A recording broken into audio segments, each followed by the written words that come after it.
I'm Bill Lazonick. I'm a professor emeritus of economics at the University of Massachusetts and president of the Academic Industry Research Network. So Intel was founded in Silicon Valley in 1968 by Gordon Moore, who's famous for Moore's Law, that the power of chips would increase, double every 18 months and over time.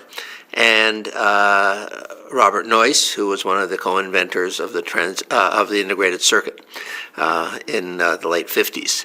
And they had been at a company called Fairchild Semiconductor, which was a pioneer in really producing integrated circuits in the 1960s, mainly for the military at first. And they learned there how to no one knew how to manufacture these things, how to manufacture integrated circuits, what became known as chips, with low defects, high yields. And they founded Intel in 1968. Actually, when they founded Intel, they didn't have a separate R&D department because the whole thing was really R&D, figuring out how to do these things. They also they were focusing then on memory chips, just to keep the memory in devices and computers. And they also said that they did not want to do military work. They wanted to do commercial applications.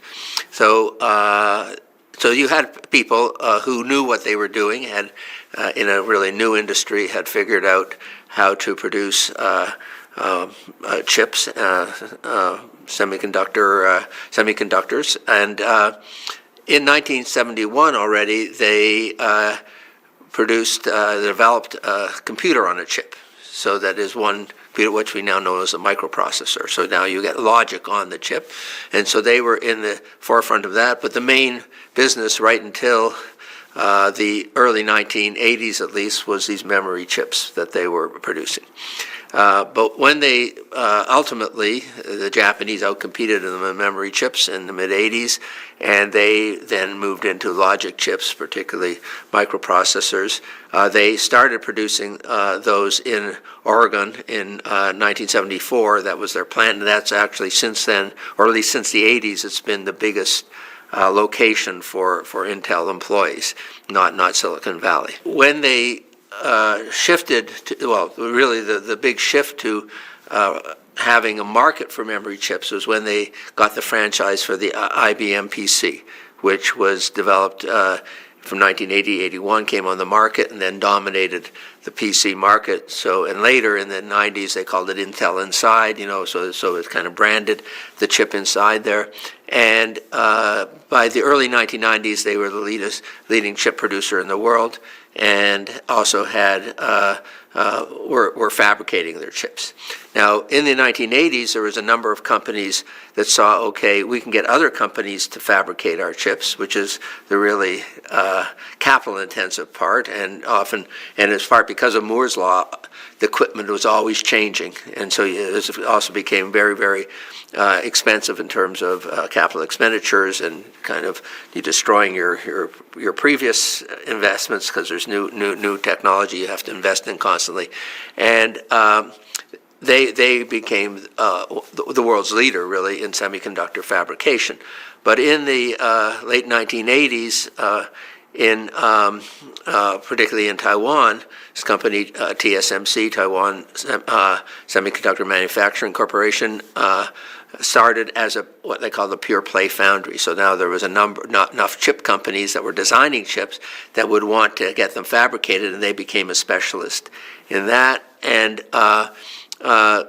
later, Samsung Electronics became a leader in fabrication too, but they also produced chips for their own, for their own devices. Not only their own chips designed, but their own devices later, much later, smartphones. Okay, so skip ahead. Intel is really a dominant company in the 1990s and into the 2000s. It's a leader technologically. And around the late 1990s, their stock price is booming. And also, what they're doing is what in a book called "Sustainable Prosperity: The New Economy?" that I published in 2009 talked about. They were a new economy company in the sense that what was really important was that they could not offer their employees full-time employment for a career. They couldn't say we'll be around in 10 or 20 years because they didn't know, like other companies were doing, like in Silicon Valley, Hewlett-Packard, you'd have a career for life and a defined pension. So they gave people stock options. And in the 1990s, those stock options started becoming they gave quite a lot of them to a broad base of employees. And so they started buying back their stock ostensibly to offset the dilution from the stock options. But then they found that buying back the stock was a good way of just getting their stock price up. So that became very widespread in the late 1990s. Now, that didn't mean that it was taking away from R&D. And actually, it's never been an issue of has Intel spent enough on R&D. It became a world leader by actually reinvesting its profits, being able to attract the best workers, despite the fact that you couldn't offer workers, which most, certainly college-educated workers had, was white-collar workers had what I call a career with one company. At older companies like IBM and Hewlett-Packard, they didn't need to have these workers stay there, these high-level workers working as teams to engage in learning how to do these things constantly. So stability of the labor force was important, and that actually became a big issue in not just at Intel, but in the Silicon Valley model generally, which would include a company like Microsoft in Seattle, is that there's a lot of mobility of labor. See, because workers would go to new startups, so they go to other companies, they'd offer them more stock options, etc. That became a big deal in the late 1990s, and they had to manage that mobility of labor. Really, that was the essence of getting productivity out of their R&D spending, was keeping the people there, the teams there, learning how to implement particularly all the new technology. There was a design of the chips, but lots of companies were doing that. What was really critical was how you could manufacture these chips, more and more logic chips, at very high yields, low defects, and they became a leader in that. A couple words about shareholder value. Right next to here where we're doing this interview is Harvard Business School, and I was there in the mid-'80s. That was about 40 years ago, and I came there after being in the Harvard Economics Department, which is across the river here. We're in Boston, it's in Cambridge, and but at Harvard Business School in 1984, when I came there for a few years as doing research, no one was talking about shareholder value. By 1986, everybody was talking about it. That's because in between they hired a guy named Michael Jensen, who was the guru of maximizing shareholder value, and that's all the only purpose of a company. That goes back to arguments that Milton Friedman had made and others, the Chicago School. But basically, the East Coast liberals at Harvard and MIT, they've never critiqued that perspective. Now, for Intel, it really wasn't about shareholder value. It was about innovation in the beginning.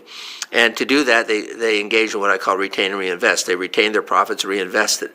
But unlike the old economy companies, the stock market played a lot more role at Intel, particularly in the compensation of labor, not just top executives, a broad base of employees who were getting stock options. So they became very aware of the stock price. And then also, let's say in 1997, Andrew Grove, who was like the third Intel employee and now the CEO, all of a sudden he made $97 million from his stock options, which has been repeated many times since then. But that was a lot of people said, "Whoa, what's going on here? You can make a lot of money from this stuff if you get to the top, particularly." But even actually, if you look across all their employees in the late 90s, I have it in my book, I think it was something like $150,000 per employee from stock options in addition to their salary. At Microsoft, it was in 2000, it was about $450,000 per employee in addition to whatever they were getting, maybe $125,000, $150,000 as salary. So this became everybody got an interest in this. And then, of course, when the stock market went down after the internet boom turned to bust, and that happened to all companies, whether they were good or bad, they started saying, okay, let's boost up our stock price doing stock buybacks. And Intel had done this in the late 90s. They saw this as a good way of getting their stock price up. The stock price would have gone up anyway because they were dominating the market. So the stock price can go up through innovation, speculation, manipulation, which is what buybacks do. But Intel had, particularly in the early 90s, early 2000s, they saw, okay, let's just do, and it turned out to be 5 billion, 10 billion, then even 15 billion in buybacks per year just to get our stock price up. And so that kind of set in this period, and basically between, as I've shown in documented some papers that have been published by INET on this, I think 2021 with Matt Hopkins, from 1998 to 2020, under 4 different CEOs, they did $142 billion worth of stock buybacks. And this is at a time that wasn't that they weren't spending on R&D. They were spending maybe even $10 billion at some point a year on R&D, maybe even $15 billion on capital expenditures. And it just, they were very profitable. And they were using a lot of their money to just buy back their stock. And that is the context in which they became financialized. Then the question is, okay, if they had enough money to invest in R&D and capital expenditures, they were super rich, like a company like Apple and Microsoft and a few others. Why does it matter? Well, it mattered because there were other things they could have done with that money that they didn't do, and that I attribute not to a lack of money, but who is really running the company, what I call strategic control. And basically, when they started doing a lot of the buybacks, it was under a CEO named Craig Barrett, who was the successor to Andrew Grove from 1998 to, I think, about 2005. And he was an engineer, but he then oversaw this trying to prop up the stock price, both in the boom and in the bust. Then in 2005, they put a guy named Paul Ottolini in as a CEO, and he was more a finance guy. And he was there just to get the stock price up. And under Ottolini, they did a few things that, looking back, they regretted that they could have easily done with the money they were spending on buybacks. So people now have heard of NVIDIA, which has had as high as a $3 trillion capitalization, whereas Intel is down 150 billion or something. Not sure the exact number now, but a fraction of that because of AI chips. Well, they had the opportunity to buy NVIDIA in 2005 for $20 billion.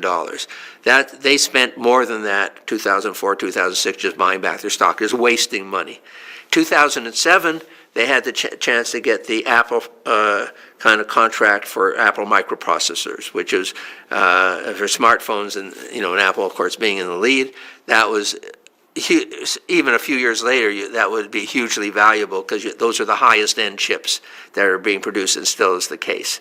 And they passed on that, and that went to Apple gave that instead to Samsung Electronics, which then became a leader in fabrication.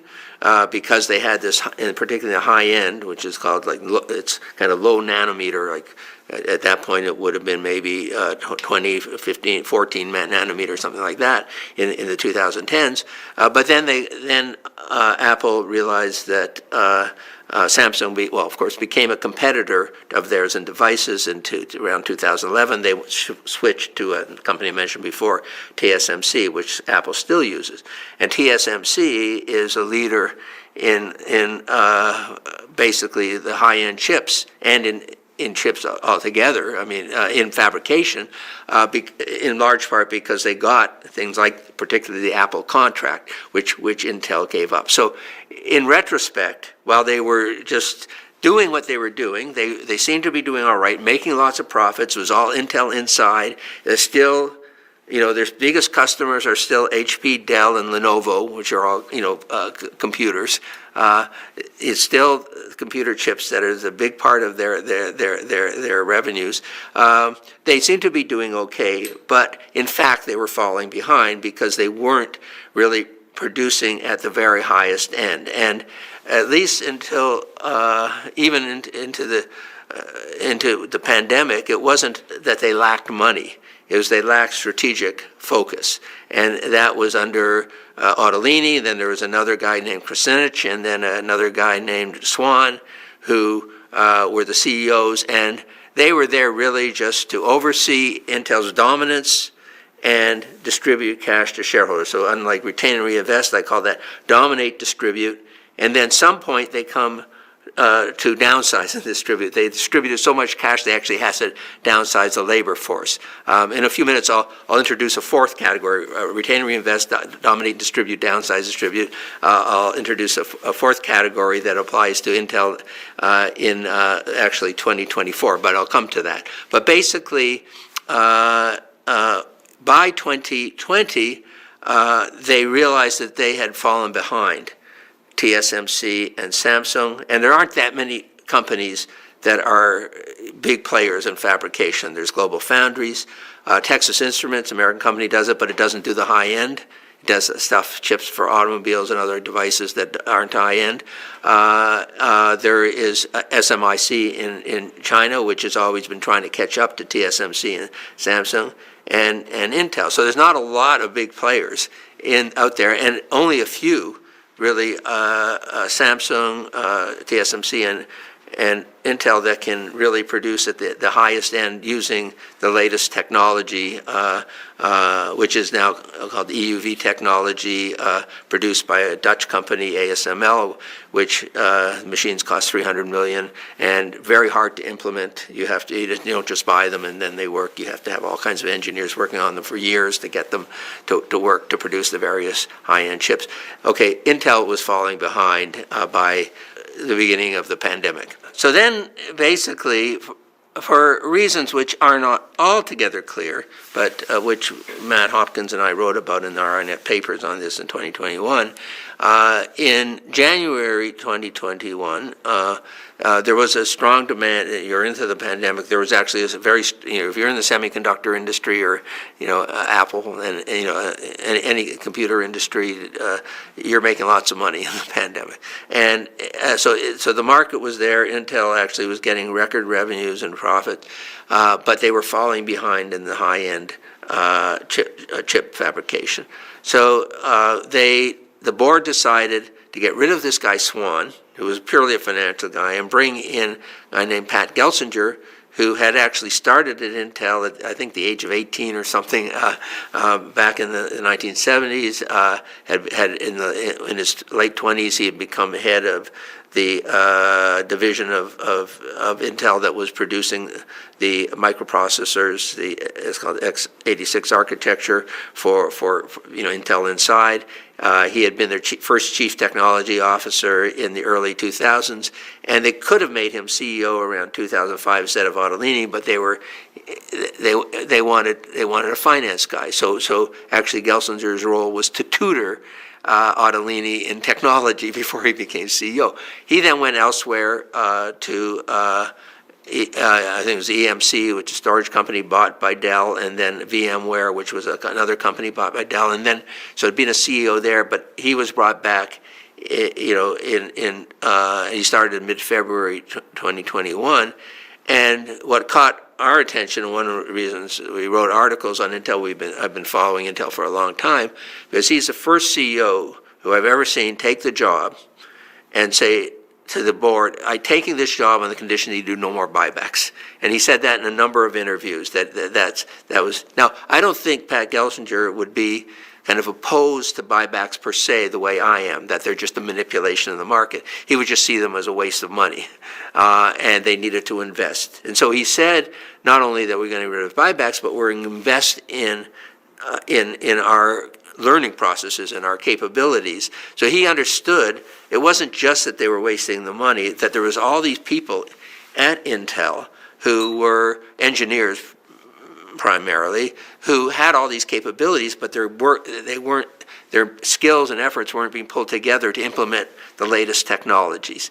And he said, okay, by having someone in charge of the company who said, we're going to invest in the future, that he could mobilize their efforts. And I think he started to do that. And Matt and I have been actually talking to some Intel engineers through LinkedIn, and then there's actually someone who was an Intel engineer for 24 years who got in touch with us, and we're having a long conversation. It'll probably be a long conversation this afternoon about what went on there. So because it's really hard to know what's going on inside these companies in terms of these learning processes and turnover of labor and the motivation of labor. But basically, Intel, that's what Gelsinger was there for, and that, and also to invest. Now, as I said, a company like Intel would often have to do 10 to 15, maybe even $20 billion in capital expenditure per year just to stay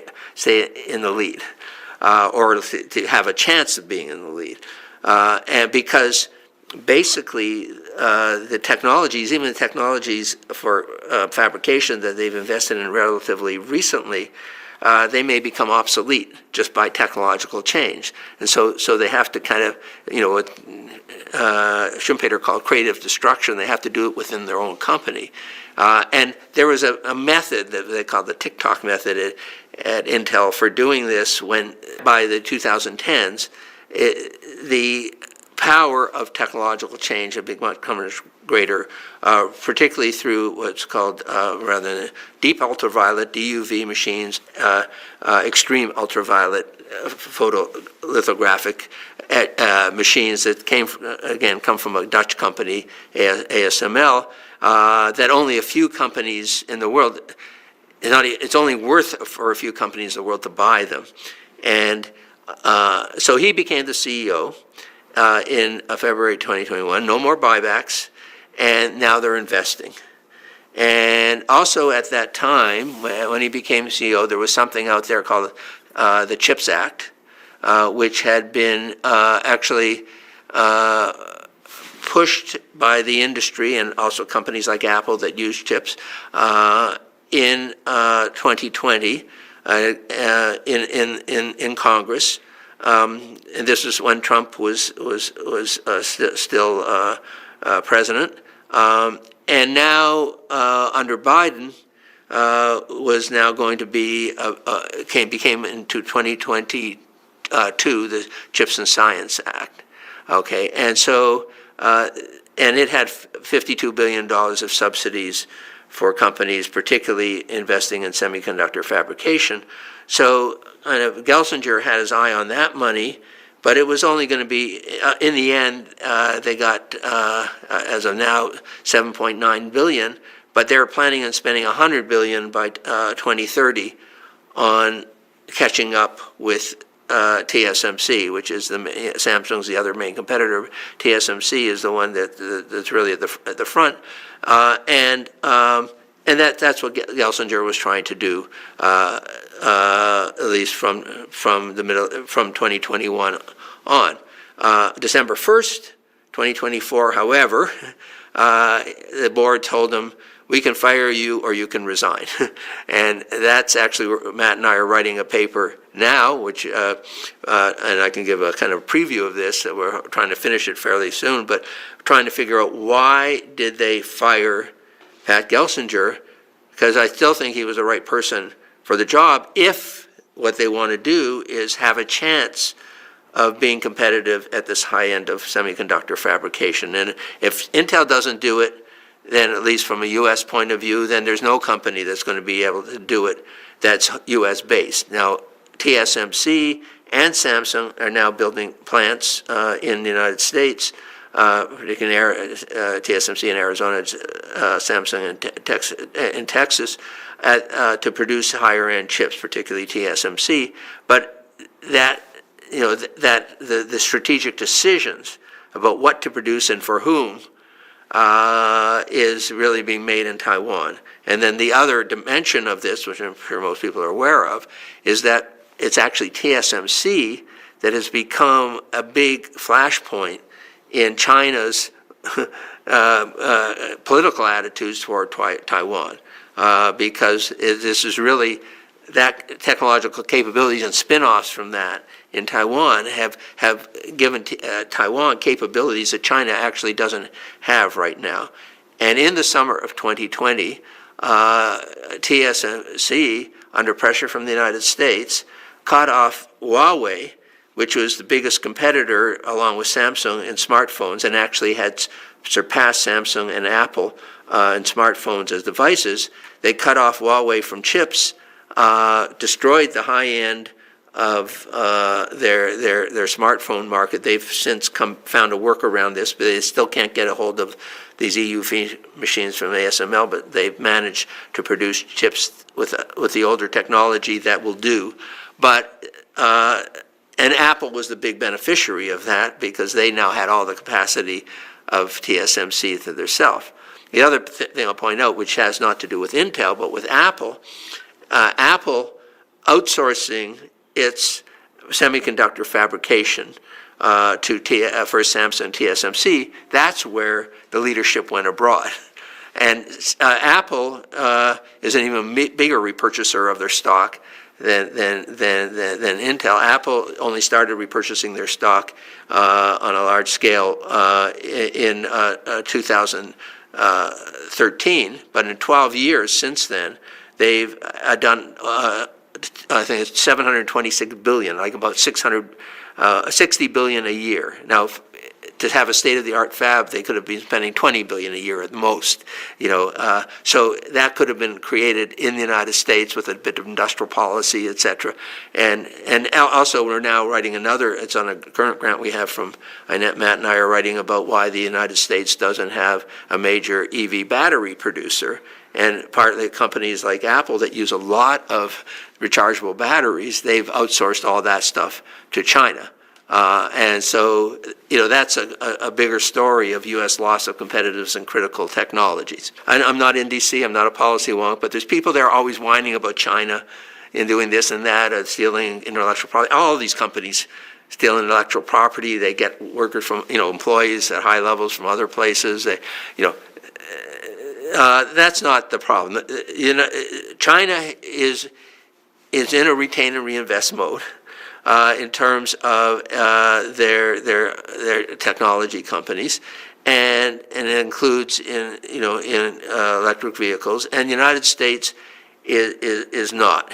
And so I attribute the loss of this competitiveness ultimately to the shareholder value ideology, not because there's not enough money, because it's the most profitable companies that are doing most of these buybacks, but it's because of who they put to direct the company and how they then lose connection with the labor force, in this case a high-end labor force that has to really come to work every day and really be highly motivated to get these technologies to work. And by the way, other work I've done with INET on a book that's coming out on African American employment, we look at the lack of African Americans in tech companies. But what we found looking at Equal Employment Opportunity Commission data is that a company like Intel will have, and Apple, about 45% of their employees being Asian Americans, many of them having been educated in Asia, and now actually many of them under the relations that the United States has with China, particularly they're Chinese, maybe going back to China and finding better opportunities there. Okay, so there's all kinds of issues here with anybody who's talking about national security that they have to deal with. Never mind all kinds of issues that have to do with income distribution, have to do with the lack of education to upgrade the American labor force, and a whole bunch of things that are much more complicated. You have to look beyond one company. But if you're looking at a company that through financialization has just shot itself in the foot and then left us holding the bag, basically, if you're in the United States, Intel is one of them. And one point we made in the articles we wrote for INET and 2021 was that 9 companies, which included Intel and Apple and Broadcom and IBM and others, that were lobbying. So we took 9 companies, big companies that were lobbying for the CHIPS Act, which was $52 billion in subsidies. The previous decade, they had done something like $887 billion in buybacks. So I was saying, I'm not against the government supporting the industry, but why support the industry when they've done whatever it is 17 times that amount of the CHIPS Act subsidies and buybacks? And so there was a kind of a weak provision in, ultimately, I'm not sure it was even in the Act itself, but in its implementation by the Department of Commerce, that companies that got subsidies are not supposed to be doing buybacks. And in fact, under Gelsinger, they stopped the buybacks. Now, so that's the problem. Now, I guess one thing I should talk about is what we're writing about now is why did they get rid of Gelsinger? Now, it turned out that there was this big internet boom in tech. Intel went up to about 132,000 employees worldwide. They're now at about 100. Their 2024 report just came out. They're about 108, 109,000. So they're way down from that. They expanded because there was a huge increase in demand for chips. They would have expanded anyway. But last summer they announced they were cutting 15,000 employees. So they already cut some employees from that peak the year before, and then 15,000. In the third quarter of 2024, they showed a $19 billion loss, which is huge, in one quarter. And $19 billion. And so Gelsinger, if you're looking at this, he looks terrible. Okay. Now, in that annual report, they used a term which fits right in this kind of alliterations that I used: retain and reinvest, downside, dominate, distribute, downsize, and distribute. I needed one more to go with the R&R. They actually use it. It's called resize and refocus. So they said, we're going to cut our labor force and refocus on, being the leader in chip fabrication. This is going to cost a lot of money. Okay, now, they didn't just lay off. They laid off a lot of people, 15,000 people. And but that $19 billion loss was because of that. Okay, so we calculated there's restructuring charges that a company takes when it lays off people, and often that is the charges that have to do, a lot of it, most of it, is what you pay people for severance. So the engineers, they just don't say, hey, you're fired, because no one will go work for, there's lots of other companies they could work for. So basically, that comes out to about 500,000 per employee laid off. The other thing, a part of that loss, is there's about $3 billion, which is a write-off of equipment. Now, it turns out it's not a write-off of real old equipment. It's a write-off of relatively new equipment because, as I said, the technology is changing very rapidly. So this was what we call 7-nanometer equipment, and now they're going to something called 18A, which is actually much, A is for angstroms, and is much kind of smaller, in terms of microtechnology, and they had to write off that equipment. Then, so that they got close to $12 billion loss before taxes from this need to restructure the labor force and then to write off equipment. Now they're replacing with the latest equipment, but relatively new equipment. Then we looked at their tax liability, and you would think that with the $12 billion loss, they wouldn't be able to have to pay any taxes. But in fact, they have a $7 billion tax liability, more than $7 billion. What is that? Because they got tax credits for that new machinery that were predicated on them actually using the machinery. So the point is that almost all that $19 billion, maybe less $1 billion or $2 billion, is the cost of actually this problem of what they call right size and refocus. Now, I wouldn't give them the credit of right size and refocus if they hadn't done one other thing, and that is they still were doing no buybacks, but when they did that and they said we're laying off 15,000 employees, they cut the dividend. And so in the fourth quarter of 2024, they paid no dividend. So there is no money going out to shareholders now. Okay. Now, maybe the last thing I'll say, because this is a little speculative, but why did they fire Gelsinger? It was a surprise on December 1st, as far as I can see, 2024, that he was being fired. A week before, you wouldn't think that he was being fired. I think the reason is, or at least part of the reason, and maybe a big part, is the week before, Joe Biden was still president. The CHIPS Act was a big thing for Biden. They were trying to give out all the money before Trump came into power, the $52 billion. They've been slow giving it out. Gelsinger had been a big cheerleader of the CHIPS Act. And he had actually, Biden's first State of the Union address in 2022, Gelsinger was there in the audience, and Biden said, here's Pat Gelsinger, what he's doing, we're going to help him do this. I don't know what his political affiliations were or had been.